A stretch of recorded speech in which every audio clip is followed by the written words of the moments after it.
hinakalaban mo si Vizcaya and then that's it. Nothing else. At kalaban mo sa politika. Alam naman namin kung sino nagpatakbo dyan. Tapos, parang, alam mo yun, parang, hindi kompleto yung kwento mo. Na parang, bakit ko humihinto doon sa contractor? Why are you stopping at the contractor? Hindi naman sila nagnakaw ng pera ng taong bayan. That is the truth of it. Hindi sila may hawak ng budget ng taong bayan. Sila they were paid for service. They were paid for a service. Paid for service in order to do something. Pero, para ikaw ang kunin, kailangan, may katsyong kami dyan. Na hindi kasi nakikita ng mga tao eh. Ang nangyayari niyan, ibibigay yung pera dun sa contractor. So ngayon, ang exchange of money na niyan, from the contractor to the congressman, hindi naman yung congressman na tatanggap ng pera tapos contractor, hindi. Ngayon, ayaw na siyang bigyan ng protection ng Senate. Ng tito ni Vico Soto. Ang tito ni Vico Soto. Hindi ba? 1+1. Sino may ops dito? Sino kaya may ops dito? Oo. Diba? Bakit suddenly? Ito lang ang listahan meron tayo. Do you have better lists? Bakla, 1 year na nagsasalita yung mga taong 40%, may ganito. Ganitang tayo sa korupsyon, di ba? Galit tayo sa korupsyon. Merong korupsyon sa DPWH. May ganyan. Tigil ito. Yung involved na nga nagsasalita Sila, just so happy na implicate itong mga taong to. Sa credible dahil kapartido niyo yan, Martin Kaalyansa niyo yan si Bit Vizcaya.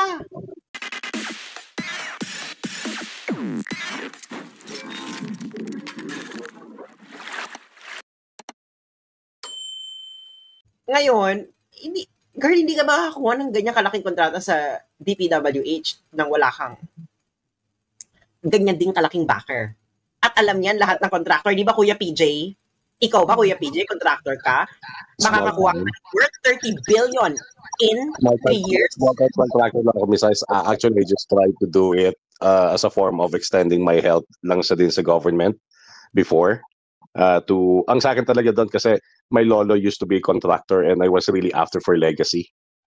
Yun lang yung sa akin talaga doon nung araw. It's not all about money, it's all about legacy. Kasi during the 1972 earthquake, yung lolo ko, he's not actually a civil engineer but was able to construct a building in our place na hindi gumuho noong 1972. So I just look up to it talaga that I wanted to have legacy. So when doing construction business, naging ko na rin, parang naging kaligayahan ko na rin yung mag-educate. So even the young generations now, I try to educate them financially. I try to educate them that time is the only leverage we have. So dapat hindi natin sayangin, that we can retire at 40. Mga ganun yung mga ginagawa ko ngayon and that makes me happy. Yung PJ, nung nagko-kontrata ka, kumbaga, parang medyo level pa yung playing field nun. Wala pang backer-backer, mga ganun ba? No, I mean, that thing, sabi ko nga, I attended your live once. Meron na rin di ba? 1990s, existing na yan. Actually, sa buong buhay, sa tingin ko, nag-i-exist na yan. It's not new. Kaya nga yun ang tanong ko, di ba, PJ? Ang mga Vizcaya, magkano nakuha nila kontrata sa Marcos Admin? Total? 30 billion? 31 billion. Nakakakuha ka ba ng 31 billion na kontrata? Ikaw lang na kontrata. I will be 1,001 or 1 billion % na hindi. Hindi ka makakuha. Meron yan. At alam nila na ikaw, contractor ka, kakayanin mong magbigay. Parang ganyan, hindi ba? Kaya ka nila bibigyan. Kasi may mga arrangements na yan, di ba? May mga arrangements yan. May mga arrangements. Saka hello, ito ba si Vico? Parang, may mga Vizcaya. Sino man nagpatakbo sa mga Vizcaya para kalabanin ka, Vico? Sige nga, sagutin mo nga. Sino man nagpatakbo sa kanila? If you're going to be honest to yourself, Vico Soto, ano ang partido nila? Partido Federal. So, pinatakbo yan ng admin laban sa'yo. Kaya nga, inaano is, dapat, go for the jugular.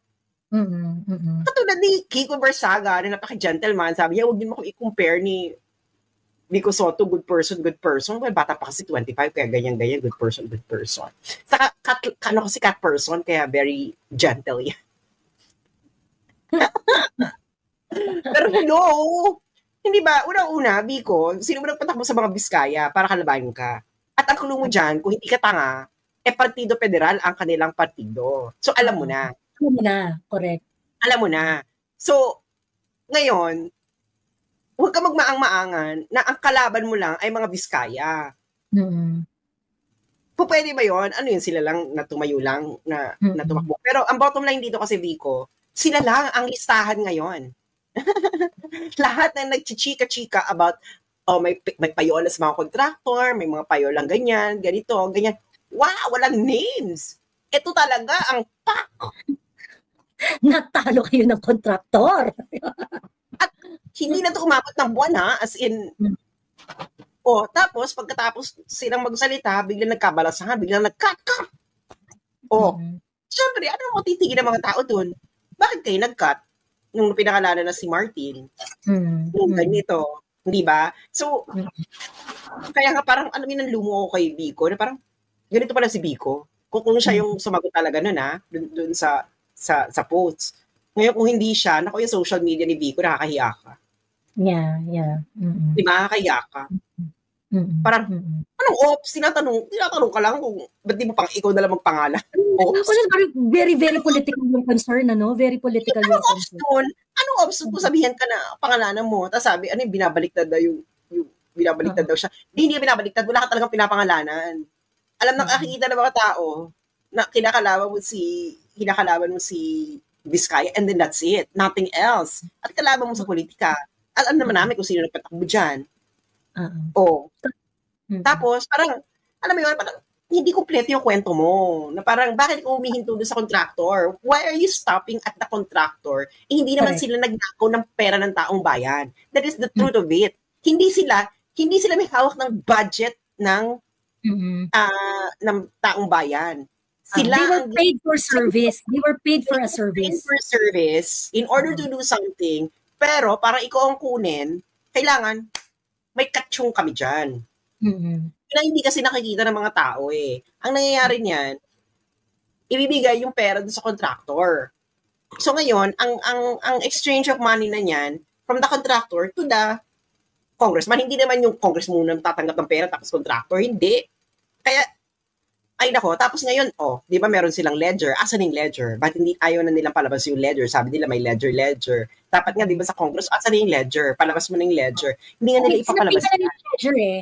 Sinabi na nila yung ledger. And then the Vizcayas committed to submit the ledger. Kailan yan? Nung Lunes. Ang plot twist nga, that those were done under the auspices of the offer of Marcoleta na o-offeran sila ng protection, which is ngayon hindi na. Ngayon ayaw na siyang bigyan ng protection ng Senate. Ng tito ni Vico Soto. Ang tito ni Vico Soto. Hindi ba? 1+1. Sino may ops Vico? Sino kaya may ops dito? Oo. Diba? Bakit suddenly? Ito lang ang listahan meron tayo. Do you have better lists?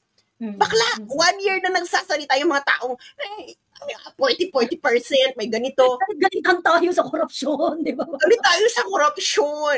Merong korupsyon sa DPWH, may ganyan. Ito natin itigil ito. Yung involved na nga nagsasalita Sila, just so happy na implicate itong mga taong to. Sa credible dahil kapartido niyo yan, Martin Kaalyansa niyo yan si Bit Vizcaya. True lala. Di ba? Unang-una kaalyado nyo yan. Tumakbo yan sa partido ninyo. So, paano yung political? Partido nyo nga yan. True. Ayan. Anyway, Huli G, sabi ni Filipino Leaks, ang sipag mag-antay ni Sefi. Umakit ka na ulit, Filipino Leaks. Ayan. Huli Jing, hello. Hello. PJ, okay ka na, PJ? Okay ka na, PJ? May idadagla ako, Miss Joey. Actually, magdadagla ako ng comment.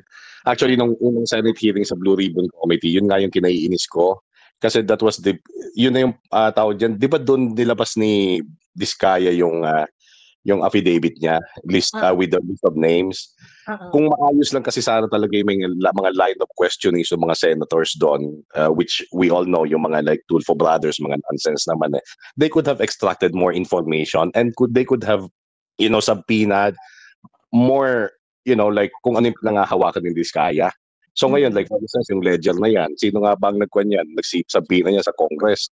So we know how unfair it will be pag Congress yung humawak ng mga yan. So kaya yun lang yung kwan doon. Sa bagay, we were all surprised na nagkaroon ng change ng leadership yung Senate. It means lumabas yun out of nowhere talaga. Pero yun nga, once they are given the chance sana to extract, alam mo yun, harapin yung tao, tapos dapat nakaplano lahat ano yung mga kailangan natin hingiin. Diba? Kaya ano kailangan natin ma-extract sa tao na to para kung ano man mangyari, hawak natin kung ano yung dapat nating hawakan. So, pero wala ng kay Ping, wala na. Ano na to? Wala tayong maasahan. Wala tayong That's the last unscripted hearing. In fact, PJ, if I may say, hindi ako masaya dun sa first 2 session ng hearing ni Marcoleta. Yung flood control. Yung una, talagang hindi ako masaya.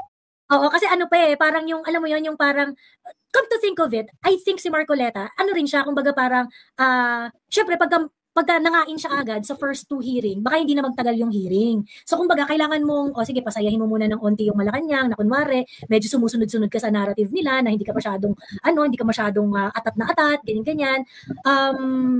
Pagdating ng Monday, siguro nung alam na nila Marcoleta na papalitan, I'm pretty sure alam na nila napapalitan sila nung Monday bago mag-start ng hearing si Marcoleta. They went all out. So, I think, nung alam na nila, napapalitan sila at alam na nila na, na they will be deprived of conducting a more, kasi nga, unscripted yung hearing ni Marcoleta So, kumbaga parang, walang control yung Malacanang, walang control yung LBM dyan.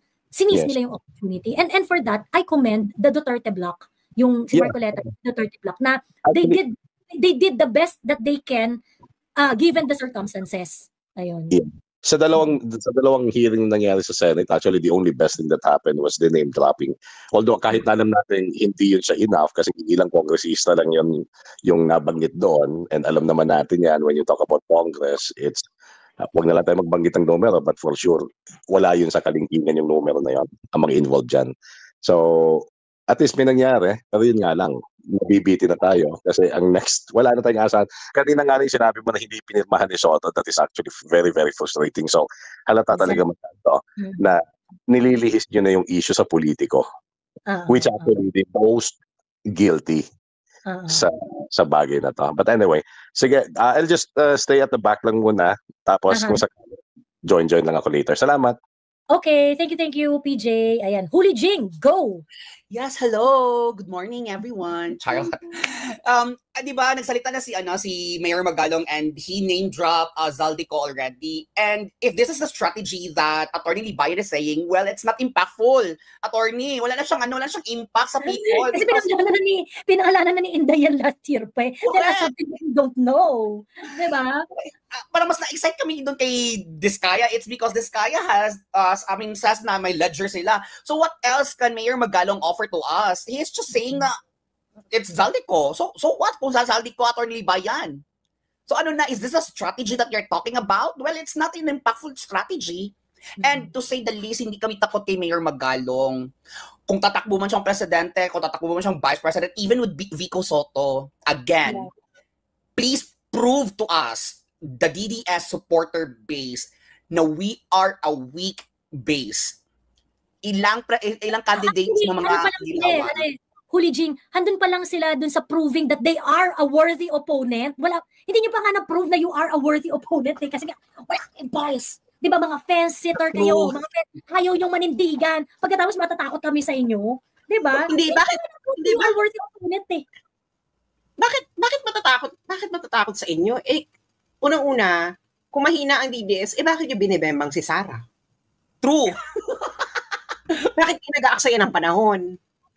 Correct. Alam naman natin sa yun? 3 years yun na siyang binabalahura. Pinakulo niyo yung tatay. Winansak niyo yung SMNI. So, correct. Tapos, in 2025, wala rin. Resounding. Nireject kayo ng OFW votes. And to say the least, even the men in uniform. Men in uniform. Men in uniform. And ang kasi niyan talaga, bakit kami matatakot? Mas matakot kayo sa inyo dahil sa mga leader ninyo. Ben, do you feel the scale of the corruption? Mm-hmm. Bakla, sinabihan na kayo ng South Korea. Hindi sa papautan na lang magnanakaw kayo. Wala kayo pera. Tapos nakatangahan yung reply nila, no, yung parang, they were trying to be technical about it na, hindi naman wala, it does not exist, ineme. Hindi talaga mag-exist. Hindi na mag-exist kasi hindi nga in-extend, kasi nga hindi in-approve.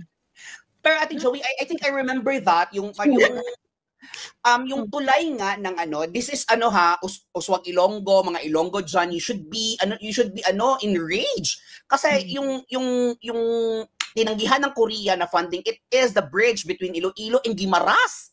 Mm-hmm. Remember that's the ODA na ang sabi ni Recto is since wala pa naman yang chuchu feasibility studies pa lang naman yan and blah blah blah. Mm-hmm. That's one of the bridge ng mga Ilonggo. So Uswag Ilonggo, akala ko ba matalino kayo dyan sa Iloilo at saka sa Bicol, mga be.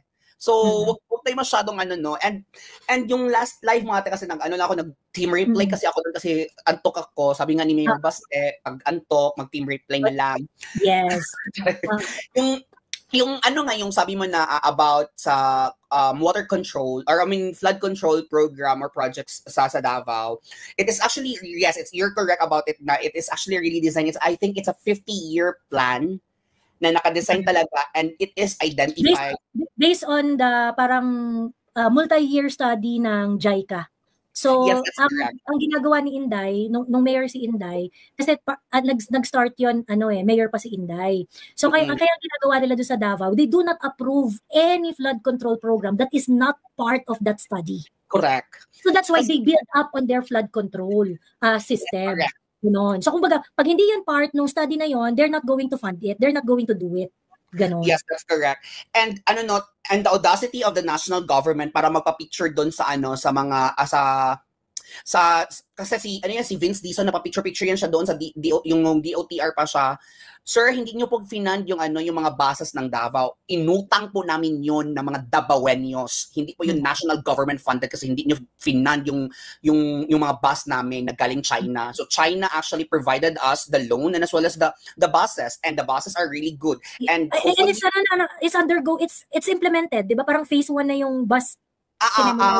We're just waiting for the delivery of the 10 units. 10 units will be in the downtown area na, but supposedly it was awarded to Aboitiz, I believe, but I think funding issues because of the national government. But yes, we are thriving here in Davao even though wala kaming budget, wala kaming dito, wala kaming masyadong pera. But yeah, we are still thriving. So yun lang. So Kiko Barsaga, ikaw man siya man ata yung debate nagpa-under na motor with na ando ng lolo niya or ang tatay niya na nag-campaign na pro BBM ata yung lolo niya or Pinklawan ata yung lolo. Something, alam ko may eksena yan si Kiko Barsaga before during the campaign. Nakalimutan ko lang. Nag-away sila nung tatay niya. Oo, something ganyan. Ito ba yung, di ba parang pink yung isa, tapos yung isa yung lolo niya ang pink. Oo, si Barsaga, yung matanda nga, nakasama ni Marcoleta. Yung matanda yung pink. Yung matanda yung pink. Yes. Tapos si Kiko, yung bata, siya yung unity team. Oo, yes. Oo, nag-unity team siya. Oo. I remember eh. Kasi parang, nag-away nga sila noon. Meron yung eksenang Chorva. Pero, nakagulat talaga nito, yung sinabi niya talaga na imbestigahan si Martin and si Saldico. So, alam mo yun, parang everyone has already been naming Martin Romualdez and Saldico, Inday Sara, Jesus Cordero, Kiko Barsaga, and Toby Tiangco. Magalong as well. Magalong, sinabi niya. O sinabi niya na sa interview ka nga, diba sabi ko? Pero by implication, hindi niya masabi yung pangalan. Actually, si Toby Tiangco, hindi niya masabi yung pangalan. Hindi niya masabi Martin. Si Saldico lang yung tinitip. Saldico lang. Saldico yung pinangalanan niya. Tapos nung parang tinatanong, he refused to say the name of Saldico. Si Toby Tiangco actually, hindi rin niya sinasabi directly si Martin. Ang pinapangalanan talaga ni Toby, si Saldico lang din. So, ang ginawa na nilang boogeyman si Saldico. Wala na dito si Saldico eh. Wala na sa Pilipinas si Saldico. So, ibig sabihin, wala hindi na mapupush through yan. Correct. Kung si Saldico ang gagawin nilang, syempre si Saldico, girl, kung ikaw ba, sabihan ka nila na, Saldi, meron ka na namang 60. Meron ka naman 60 billion, super bilyonaryo ka na. Ikaw na lang gawin namin fall guy. Umalis ka na lang. Correct. Ano gagawin niya? Let's just give some love to Kiko Barsaga kasi the way he explained his point dun sa ambush interview sa kanya sa Congress. Ang ganda nung ang ganda nung appreciation niya doon sa flood control scandal. Ayan, i-play ko lang saglit yung video kasi merong part ng interview na hindi kinary ng ibang media ng ibang mga media kinembular. Ayan, teka. Ito si Kiko Barsaga. Mostly due to internal party conflicts kasi I was implicated in the plot to remove Speaker Romualdez, which I deny. And I actually had no conflict with Speaker Romualdez prior to this. And secondly, nagkaroon kasi kami ng party meeting. It's mostly private things, pero parang hindi nagustuhan ng ibang kapartido ko yung naging decision ko or yung naging recommendation ko para kay Chairman Bruno. I recommended to him that he should, this was all based on limited information, pero I recommended that he should no longer be defending the reputation of the House of Representatives because that's only just furthering the damage towards his own reputation because it's up to the House of Representatives to defend itself. Sorry, and expound bakit ito recommend furthering damage? Because the more he defends the House and the DPWH anomalies, or the House from the DPWH anomalies, the more he makes it seem like we are complicit as a party in these anomalies. O diba? Sabi niya, the more that we defend the House from this issue, the more that they are going to be perceived as complicit doon sa mga nangyayaring skandalo. Bongga si Kiko dito Ayan. Tapos ito yung second. If anyone should be investigated, the first person to be investigated is House Speaker Marco Leonardo. Why? Bakit po? Because he's now Speaker. And you think meron po ba kayo personal knowledge about his involvement in any of the anomalous projects or any of the projects? I have some personal knowledge. Can you elaborate, sir? I will not be elaborating that yet. But I'd like for Speaker Romualdez to be speaking I'd like Speaker Romualdez to also be involved in the DPWH hearings. Ayun. Actually, hindi nga masyado ring hindi naman masyadong parang ang sinabi niya is that nag-qualify siya further Sabi niya, my goal here isn't to have Speaker Romualdez judged guilty of any crime. My intention is to show the people that no matter what they do, Speaker Romualdez is untouchable. So yun yung pinopoint niya na ba't pag pinag-uusapan natin itong mga bagay-bagay na to, ba't hindi siya nababanggit? 'Di ba? Dapat kung magkakaroon ng investigation, dapat isa siya dun sa pinakauna. Correct. And rightly so kasi under him nagkaroon ng pinaka-skandalosong budget. 'Di ba? Ayun. Ito yung words niya. If anyone should be investigated, the first person to be investigated is House Speaker Martin Romualdez. Ayan. Barsaga denies plotting to oust Romualdez but says he left NUP after being maligned by party members. He will not sit as independent minority member. Ayan. And to say the least, ate, yung sabi niya na nag-meeting sila with his party mates. Ang party mates niya naman din mga pokpok. Si Romeo Acop, si Jesus Crispin Rimulya. So, of course. Oo. Yun ang mga party mates niya, no? Oo. So, wala talaga siyang doon. Wala siyang kwenta sa kanyang party. At saka, yun lang. So, Attorney Libayan, salamat sa strategy ni Mayor Magalong. Hindi po namin yun susundin sa susunod. Naging clear tuloy sa amin ng mga bagay-bagay. Mali pala mga strategy niyo sa buhay. Anong meron kay Attorney Libayan? Hindi. Ano kasi si Attorney Libayan? Mayor Magalong stan yan siya. Talaga sila. Mga Magalong stan kasi sila. Ayun. Kasi diba, yan siya, taga-Baguio din yan ata si Attorney Libayan. Or something he works for. Father-in-law yata niya si Magalong. So ano ba strategy? Ayun na yung tinatanong mo kanina, hindi ka nasagot. Strategy nga nila is to speak with to talk or to discuss the list or the evidence in Congress first. Ayun, naunahan sila ni Diskaya, wala nang impact.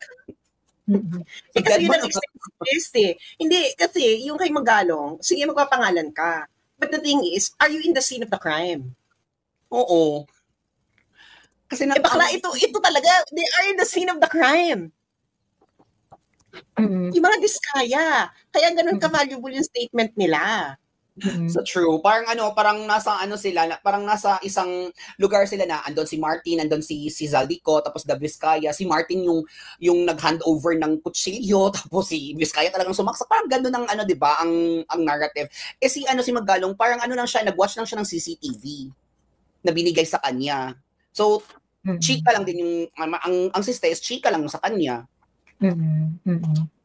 Ayun. Tayo, tropa Silibayan. Kaya I understand the bias. I understand the political bias. So, sa akin naman kasi, wala namang problema yung mga bias. Lahat naman tayo, meron tayong mga pinaniniwalaan ng pinanindigan sa mga buhay-buhay natin eh. But we are in a democratic space. We are in, we are participating in public conversation. So, ang labanan kasi dito, who's gonna be more persuasive?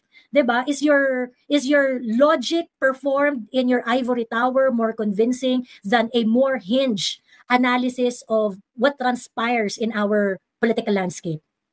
So, yun ang labanan dyan, diba? Yun yung labanan dyan. So, ayun. So, yun lang ate, kasi mag-work na ako. Kasi may tumawag na naman. Okay. Sige. Thank you, Huli Jing. And Anon ni, okay lang ba na unahin natin si Carlo? Kasi may office na daw siya. Anon? Hello, Anon. No problem, Joey. No problem. Okay, thank you. O Carlo, ikaw na para hindi ka malate sa sa office mo. Hi everyone. It's Joey. Thank you, Anon me. Darin niyo ako?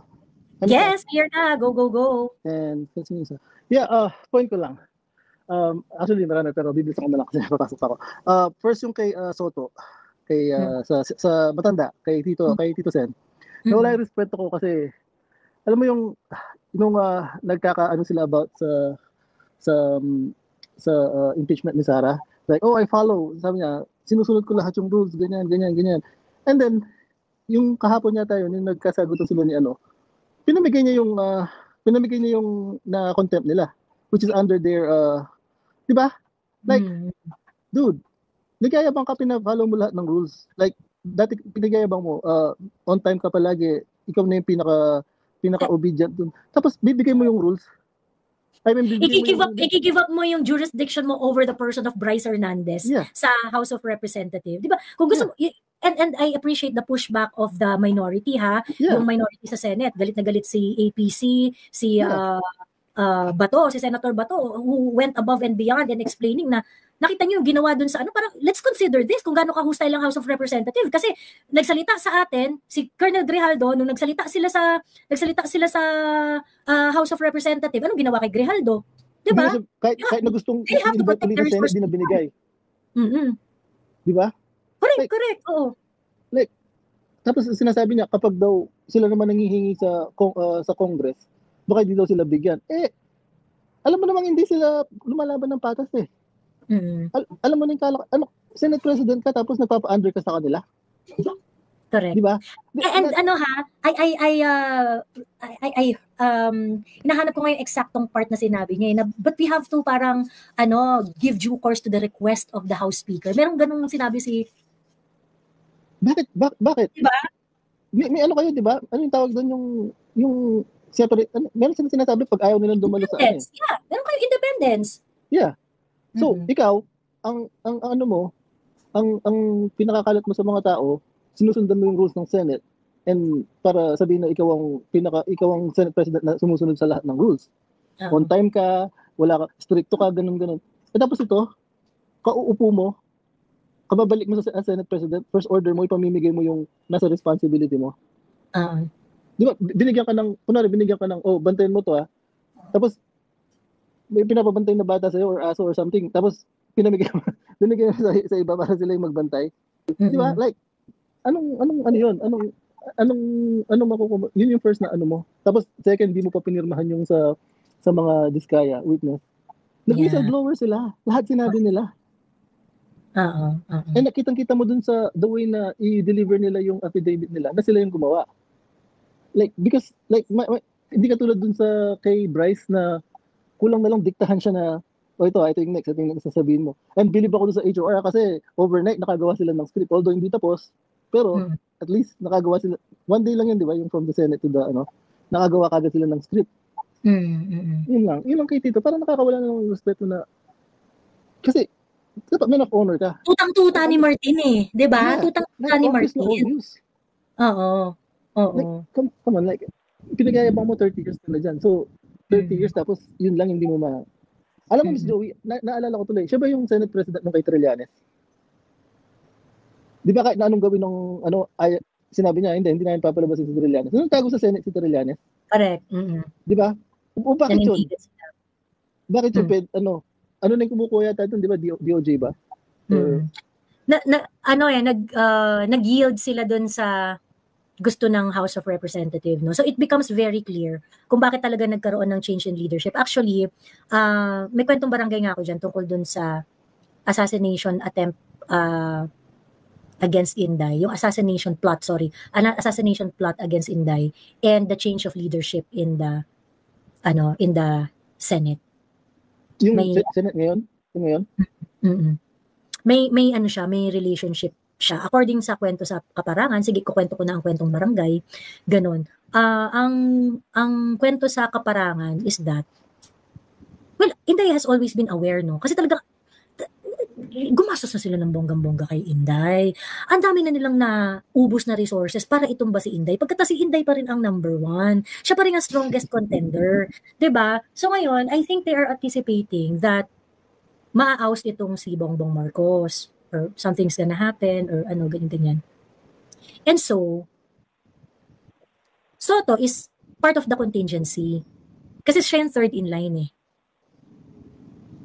Yeah. Siya yung third in line. Kasi mas ahead siya kay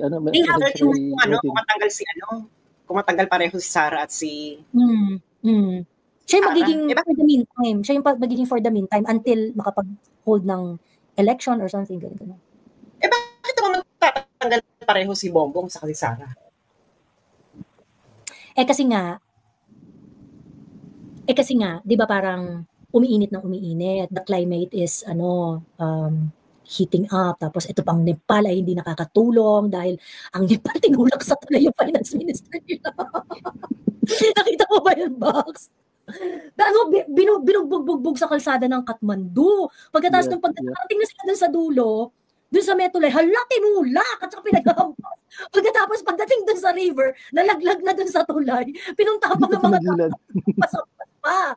So ngayon, ewan ko, parang, syempre, praning-gersy na nga sila. Pati nga yung Forbes, di ba? Praning-praning na din. So parang ilang layer ng contingency plan yung ginagawa. So, they have to do kaya, tama, agree ako dun sa sinabi ni John Suwing na yung ganyang haphazard na decision, it is a sign of insecurity na in shambles na talaga yung foundation nila. So, for them to, ako sa totoo lang hindi ako masyadong shocked tungkol dun sa assassination plot against Inday because it's a logical plan. If you are on their side, it is a logical plan. Tangina, bilyon-bilyon ng pera ang naubos ninyo para ipatumba ang mga Duterte. 'Di ba? 3 taon yun ang tinatrabaho si Inday. You weren't able to put a dent on Inday Sara's popularity. Not only that, tumaas pa, Miss Joey. Oo, 'di ba? So, kumbaga, parang yung assassination plot na yan, I think it is expected to happen. And sa part nila, isipin nila na, syempre, gusto namin iligpit to eh. Ito yung papatay sa political dream naming lahat eh. So, I'm very sure that they are really considering it. Ganon. But that's the worst thing they can do. Yung assassinate Kasi, baka 3 sunod-sunod na Duterte yung uupo. Kapag ganun kahit di na makampanya yung kung sino man yung baka na sila ngayon high risk high reward na sila kasi I mean after nila maubos yung pera, after nila, 'di ba? After nila babuyin si Inday araw-araw, lahat ng hearing tungkol sa mga Duterte, 'di ba? After nilang gawin lahat-lahat, 'di ba? And I think that they already reached the point where they felt na kailangan na natin ng drastic measure dito. I mean, it may come, no? It may come. Kasi parang lahat ng binuhos na nila lahat ng lakas nila 'di ba? Parang last resort nila. Happy believe na sila, walay pa rin, 'di ba? So, ayun. So, last resort. Magiging part ng option nila 'yan. Ayun. Yun yung nasa plan Z na sila, yung kinakalas. Yeah. And then, about naman doon kay doon sa nagtito, kay Biko. Yung masyadong obvious na masyadong binibihisan ng social media, ng mga political analysts and all that. Yung alam mo na parang he cannot do nothing wrong. Like lahat ng hawakan niya is like good or whatever. Pero if you look exactly sa sinabi niya dun sa HOR hearing, wala naman siya na-imbag dun eh. Parang nangampanya lang siya eh. Di ba? Like, nag-virginan. Yeah, like nakita ko yung, hindi ko rin pinanood yung buong kasi nakakaantok. Una, yung Chel joke mo, pag nagsalita, parang naantok ako. hindi ko na tinuloy. Tapos nakita ko lang yung clip ni Vico Soto. Sabi ko, feeling ba niya kampanya pa rin hanggang ngayon? And last term na niya. Like, last term na niya as a mayor. Bakit kailangan mo pang tirahin yung kalaban mo? Di ba? Like, fast is fast. Ngayon, nagmumukha kang nagmumukha kang nonsense. Kasi nagsayang ka lang ng oras dun eh. Like, yung ordinary tao, ang galing-galing niya, nagsalita siya sa Pero yung mga tao na namulat na doon sa like, the politics, na may sense kung ano kailangan mong hanapin or tignan para makita mo na totoo tong politikong ito. Nakita na nila. Like, right there and then, like, okay, anong gusto mo sabihin? 2%, 3%, hindi ka naniniwala. So, contractor sila eh. Kahit naman ako ng business, siyempre, kapag nakakuha ko ng 2%, 3%, ang gusto mo, 2% makukuha ko. Hindi, bibigay ko na lang 2%, 3% pagkatas 31 billion? Yeah. But how much is that, di ba? Malaki pa rin naman yun. Di ba? I mean, sabihin na natin conservative 5% ng 31 billion.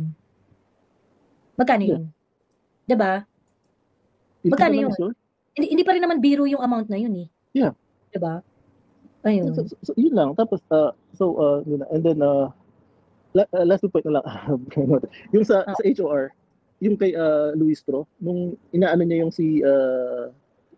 si Diskaya, ang sabi niya, 155M lang ba yun? Bullshit yan. Imposible yan. Bullshit yan. Di talaga totoo yan 2 to 5% ng mga Diskaya. Bullshit yan. But anyway, ano naman yan eh, nasa financial statement naman yan eh. Diba? Madali naman i-figure out yun kung magkano talaga naging kita nila. Like, yung point ko doon is like, kung ikaw negosyante, makakakuha ka na mas malaki. Ano sabi mo, 5%, hindi, 2% na lang kukunin ko. Ganun ka ba? Like, di ba? Tapos alam mo na ito yata yung mas reliable na math. 930M is 3% of 31 billion. Yeah. Yan. Well, that's still like, malaking pera pa rin. Malaking pera, di ba? Oo, malaking pera pa rin. Hindi, baka sinasabi nila doon, profit. Oo, profit na yun. Oh, yeah, profit naman yung sinasabi na nila doon eh. After all the... Oo, kung profit, ano yun? Believable yun, kung profit. Pero kung revenue, hindi totoo yun. Oo, correct. Kaya nga sinasabi ni Vico Soto, no, parang, wala kami pakialam kung 2 or 3% lang kinikita nila. Ang gusto namin malaman is sino yung kumikita together with them. Yeah. Irrelevant, correct. Irrelevant na yun eh. Irrelevant na yun kasi ang issue lang dun, hindi sila tamang nagbabayad ng tax. Okay? But that's not the point of this conversation. That is of course important. That is subsidiary to the fact. But ang issue natin dito, flood control. Ang issue natin dito, yung yung pangungulimbat ng pera ng taong bayan. Dahil yung mga contractors, hindi sila nangungulimbat ng pera ng taong bayan. Ang nangungulimbat ng pera ng taong bayan, yung nagbibigay sa kanila ng kontrata. Nagbibigay sa kanilang pera, correct. Yung naglalabi ng budget for them. Tool lang sila para makapag-knock. Like yung Miss Joey, like yung kung di ba lahat naman tayo like nag-aral, humingi ng allowance sa mga magulang natin. Hindi naman tayo pwedeng i-ano sa budget sa bahay. Humingi lang tayo eh. Yung pinaka-responsible sa budget, yung mga magulang natin. Kasi sila nagbibigay sa atin eh. So, yung Diskaya, parang yung mga anak na humihingi lang ng nila para makagawa sila humingi lang ng budget para makagawa. Sino ba mag-a-approve nun? Kung hindi yung mga naka-assign na di ba?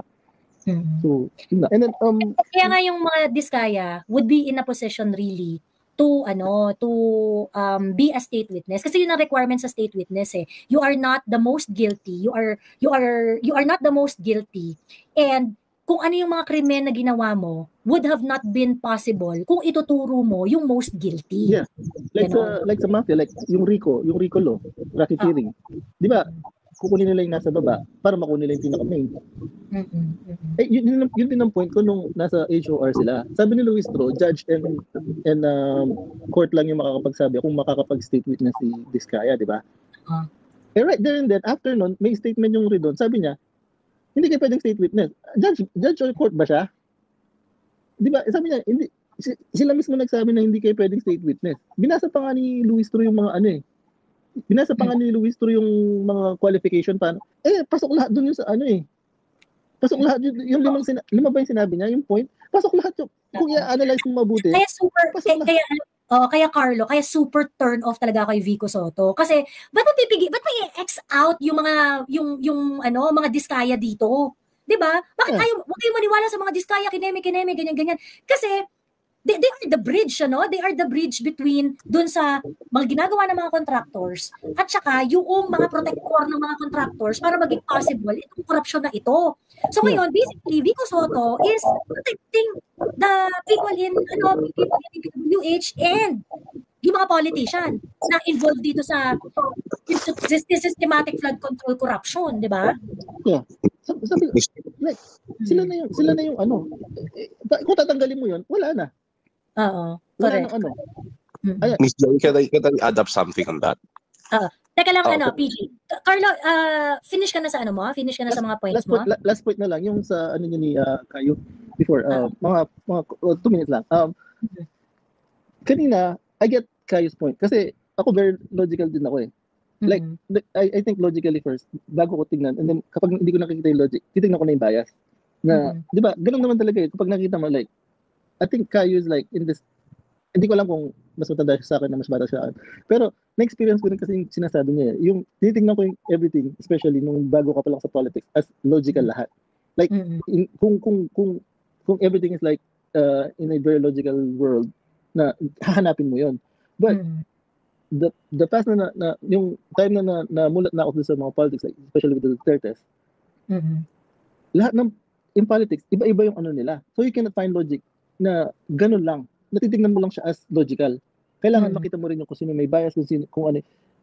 Ang hindi ko lang makuha doon sa point niya kanina is like, logical ba na pupunta si Magalong sa HOR na sasabi niya na makikipag-war siya doon? That's not going to be a war. Like, a war is like, meron kang bala, meron siyang bala, meron kang armas, meron siyang armas. May barilan dapat, di ba? Oo. Papunta mo sa HOR, that's like a torture place. Kasi, yung ka nila doon eh. Igagapos ka nila doon. Sapakin ka, babatok-batukan ka, hindi ka makakalaban. Correct. Sabi niya, ang iniisip ko doon, baka gusto niyang kasi iniisip ko rin, nung nag-ano kayo kanina, nilagay ko yung iniisip ko yung kung ano nasa position. Baka iniisip niya na kung pupunta si Magalong sa HOR, it's gonna be like, nung pumunta si na BP Sara at si PRRD, nakilala mo yan? Nung pumunta sila doon, di ba?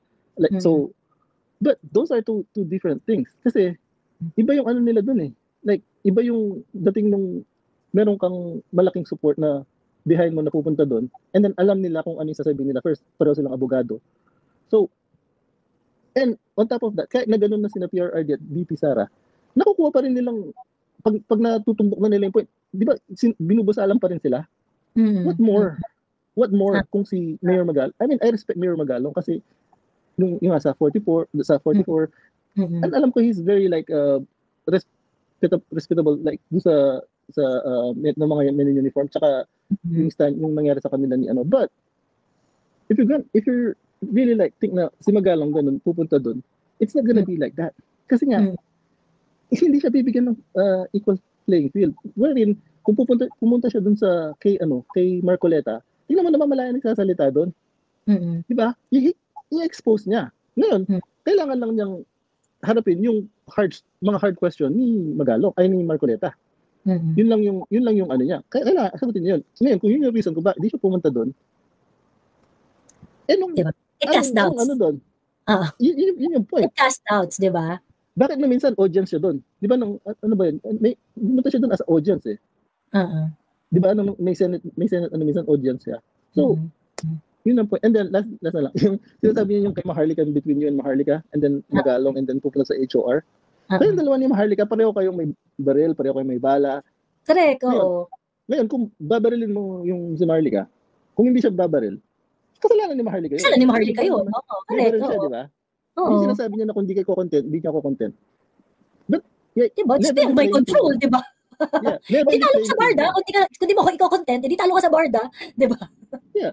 Yung si Magalong, tsaka si yung HOR, may mga baril, si Magalong, kahit wala na nga baril, tatalian pa nila.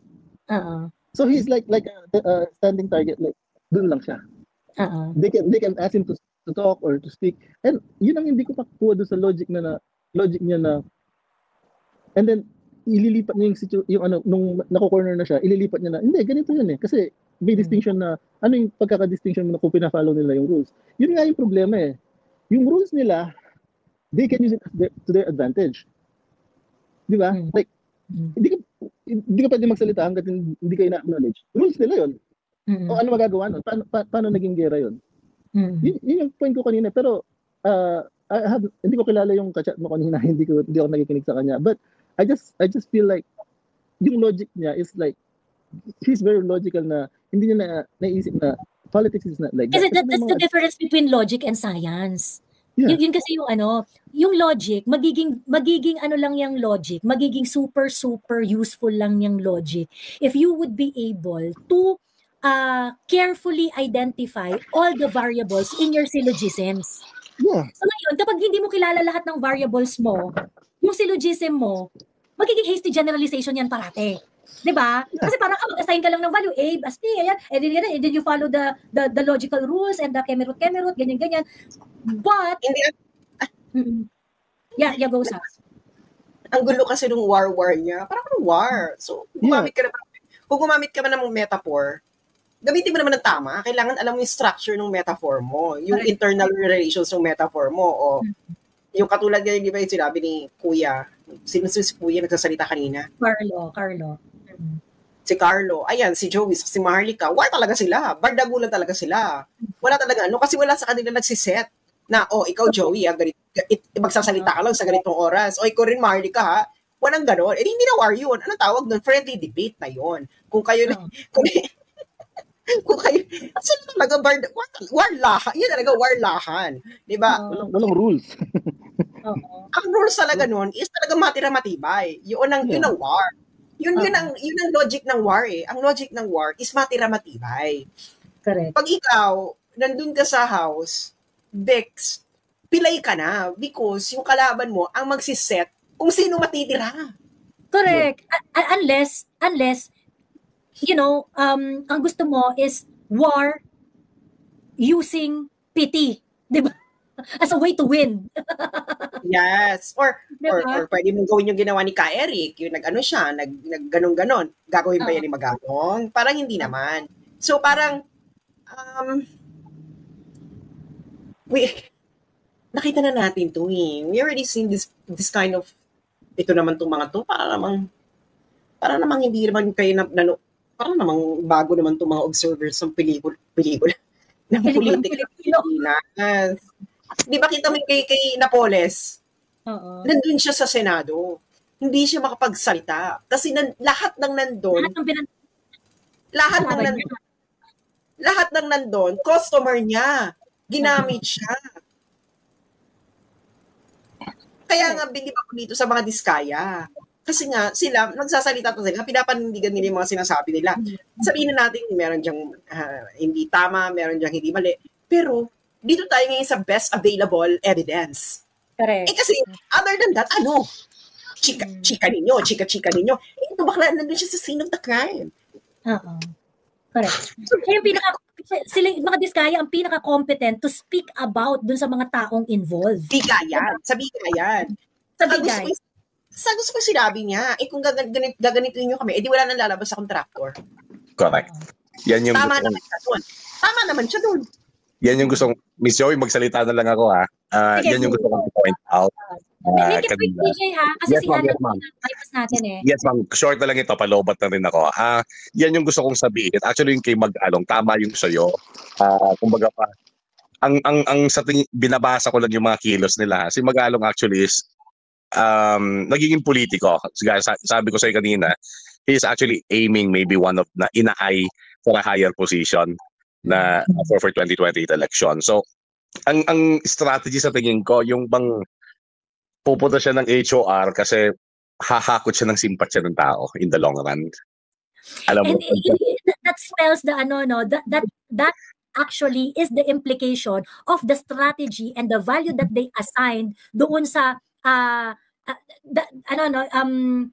it gives credence doon sa speculation natin, speculation ko, na kaya nyo gusto doon sa House of Representatives, ay kasi gusto nga nyo mag-grandstand. Diba? yes.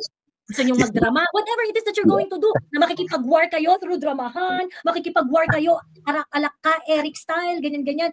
Kung ano man yung gusto nyo gawin doon, diba, it defeats the purpose doon sa main goal to tell the truth. Diba? Correct. Kasi kung ang concern mo, mag-tell ng truth, mag-truth telling, HOR is not the best place to do it. Anywhere. Actually, even the Senate was actually the best place to do it. Kahit na nga lang yung i-post mo lang sa social media, yung gusto mong sabihin, that's the best place to do it. Why? Because you're actually, ang hinahanap mo doon yung maraming ang tawag dyan, yung mauuna ka sana na maglabas ng katotohanan, and people will love you for doing that. Alam mo yun, makikita yung sincerity mo. Pero sa ginagawa niya, nagpe-play na lang siya ng politics. Yun na nga, gaya ko, who happen to be Magalong's parang napahanga tayo nung una siya nagsalita, then later on, wala na rin tayong believe sa kanya. Inubos niya yung political capital niya kasi hindi siya nagde-deliver diba? Panay pa pagkatapos hindi mo naman when your information becomes very very crucial in this very moment na naghahanap tayo ng ulong pugot, diba? Hindi ka makapag-deliver, hindi mo masabi, pagkatapos lalansiin mo kami doon sa strategy, diba? Lalansiin mo kami doon sa mga strategy na hindi naman reasonable, di ba? Hindi naman... Hindi. Yung mga nalalaman niya, alam na common knowledge na yun ng mga tao nakakaalam, lalo na yung sa transactions That is not something yung parang bago. Yung mga sinasabi niya, mag-fall lang yan sa hearsay, definitely. Then another thing, meron lang akong i-add up dun sa... PJ, wrap it up ha? Yung kay Vico Sotto and kay Senator Sotto, actually, makita mo na yung game plan Nung nagsalita si Vico Sotto dun sa HOR, ang number one niyang ina-emphasize talaga doon is you cannot trust Diskaya. So parang gusto niyang palitawin na talagang sinungaling. Then suddenly nag-appear itong hindi pag-approve ni Senator Sotto sa request ni Marcoleta na gawin siyang state witness, di ba? So tinatanggal nila ng credibility to si Diskaya, which actually will give a not good impression sa mga contractors na gusto pa magsalita, gaya ng sinasabi ni Ma'am Sas kanina, na in fact binrought out yun ni Diskaya, kung gaganituhin niyo ako, paano mako-convince yung ibang contractor to be, to stand as witness para malaman talaga, kasi these contractors are just channel lang ito mga to. Diba? Which is very very important, because that channel, yan yung mag-bridge para malaman natin sino talaga yung most guilty. But anyway, yun lang Miss Jo. Salamat na marami. And ay napapabilib ako ng Diskaya sa courage niya, sa ginawa niya. Salamat na marami. Okay, thank you PJ. Ayan.